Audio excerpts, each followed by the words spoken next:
Hai, Shalom. Kembali saya Andre di acara Domestic Message Pesan di hari Rabu. Apa kabarnya? Semoga sehat selalu. Saat ini saya berada di Desa Busung, saudara. Bukan Busung Lapar, hanya Busung saja. Dan tepatnya di Bintan Timur, saudara. Bukan di Timur Tengah. Minggu ini saya ingin membawa satu tema dengan judul Do not give opportunity to the devil. Jangan berikan kesempatan kepada iblis. Saya akan baca ayatnya, saudara, di dalam Efesus pasal yang keempat, ayat yang ke-27. Dan janganlah beri kesempatan kepada iblis. Nah, saudara, firman Tuhan ini jelas dikatakan, jangan kita beri kesempatan kepada iblis. Saudara tahu, di dalam peribahasa Amerika ada dikatakan, if you give devil an inch, he will take a mile. Dikatakan kalau kamu kasih iblis itu 1 senti aja atau 1 inci, dia akan mengambil 1 kilometer lebih, saudara. Maka dari itu Tuhan jelas dikatakan jangan kita sekalipun memberikan kesempatan kepada iblis, karena dia akan melakukan apa yang dia suka. Nah, saudara, konteks ayat ini kalau saudara baca ayat di belakangnya, ayat yang ke-26-nya, dikatakan apa? Dikatakan janganlah engkau marah. Boleh engkau marah tapi jangan berbuat dosa. Tuhan tidak mengatakan kita berdosa kalau kita marah, saudara. Tidak, tapi dikatakan janganlah engkau berbuat dosa ketika engkau marah. Jangan sampai matahari terbenam. Maksudnya apa? Jangan sampai lama-lama. Bukan berarti jangan sampai lewat dari jam 7 malam, bukan. Tapi dikatakan jangan sampai engkau marahmu itu terus menerus. Kenapa? Barulah ayat berikutnya dikatakan janganlah berikan kesempatan kepada iblis. Ketika kita marah, saudara, ketika kita emosi dan kita mempertahankan itu, iblis melihat itu sebagai suatu celah. Dan dari celah yang kecil itu, saudara, dia akan mengambil apa yang dia bisa ambil. Termasuk apa, saudara? Sukacita saudara, damai sejahtera saudara, bahkan mohon maaf berkat saudara.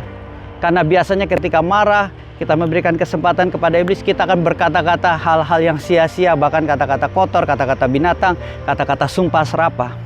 Maka itu saudara, kita harus mengerti dan sadar dan berjaga-jaga. Maka itu saudara, saya akan bacakan buat saudara, ada ayatnya di dalam Efesus juga dikatakan untuk kita berjaga-jaga. Yaitu saudara di mana di dalam kitab Efesus pasal yang ke-6 ayat yang ke-10, akhirnya hendaklah kamu kuat di dalam Tuhan, di dalam kekuatan kuasanya. Kenakanlah seluruh perlengkapan senjata Allah supaya kamu dapat bertahan melawan tipu muslihat iblis. Karena perjuangan kita bukanlah melawan darah dan daging, tetapi melawan pemerintah-pemerintah, melawan penguasa-penguasa, melawan penghulu-penghulu dunia yang gelap ini, melawan roh-roh jahat di udara. Nah, saudara, ayat ini jelas dikatakan apa, saudara? Dikatakan peperangan kita bukan melawan darah dan daging, tapi melawan penguasa di udara, melawan si jahat, melawan si iblis.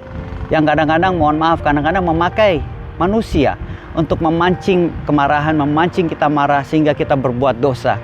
Makanya Alkitab jelas dikatakan kenakanlah perlengkapan senjata Allah. Supaya apa, saudara? Bukan hanya supaya kita dapat supaya kita masih bisa bertahan melewati dengan tergopoh-gopoh, tidak, saudara. Dikatakan di sini di ayatnya yang ke-11 tadi dikatakan apa? Supaya kamu dapat bertahan. Dan bukan hanya bertahan, saudara. Saudara, kalau kita tahu di dalam firman Tuhan ini dikatakan apa? Perlengkapan senjata Allah itu mayoritas hanya untuk bertahan. Tetapi ada satu, saudara, di mana senjata ini dipakai untuk menyerang, untuk offense, saudara. Apa itu? Yaitu pedang roh firman Tuhan. Saya akan baca ayatnya, saudara. Efesus pasal 6 ayat 17 dikatakan, dan terimalah ketopong keselamatan dan pedang roh, yaitu firman Allah. Ayat 17 ini, saudara, pedang roh firman Allah adalah satu-satunya senjata yang dipakai untuk menyerang. Di samping juga untuk bertahan, tapi juga dipakai untuk menyerang. Nah, dari semua perlengkapan senjata, berbaju zirah, ketopong keselamatan, kasut, semuanya itu bicara tentang bertahan. Tetapi ada satu yang dipakai untuk menyerang, saudara, yaitu pedang roh firman Tuhan. Makanya, saudara, kenapa kita perlu membaca firman Tuhan setiap hari? Kenapa kita perlu merenungkan firman Tuhan setiap hari? Kenapa kita perlu memperkatakan firman Tuhan setiap hari? Karena itu adalah senjata yang kita pakai. Jadi, sehingga ketika kita mengalami sesuatu, ketika kita mengalami ujian, kita mengalami masalah, kita diperhadapkan suatu keputusan yang sulit, ketika kita diserang oleh iblis, kita bisa menggunakan pedang roh firman Tuhan ini. Yang kita, misalnya kita mengalami ketakutan, kita bilang kasih yang sempurna mengalahkan segala ketakutan. Ketika kita merasa suatu intimidasi, kita berkata roh yang ada di dalam kita lebih besar, lebih daripada segala roh yang ada di dunia ini. Firman Tuhan inilah yang dipakai untuk menyerang saudara. Saudara anggap seperti suatu permainan sepak bola. Kalau kita terus bertahan tapi tidak menyerang, saudara, kapan kita mau bisa menang? karena kita hanya bertahan.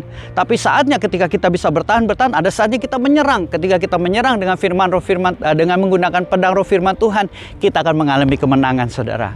Maka dari itu, saya lanjutkan lagi, saya mundur lagi ke belakang di dalam Efesus pasal yang ke-6 ayat yang ke-13. Apa, saudara? Supaya kita bukan hanya bertahan.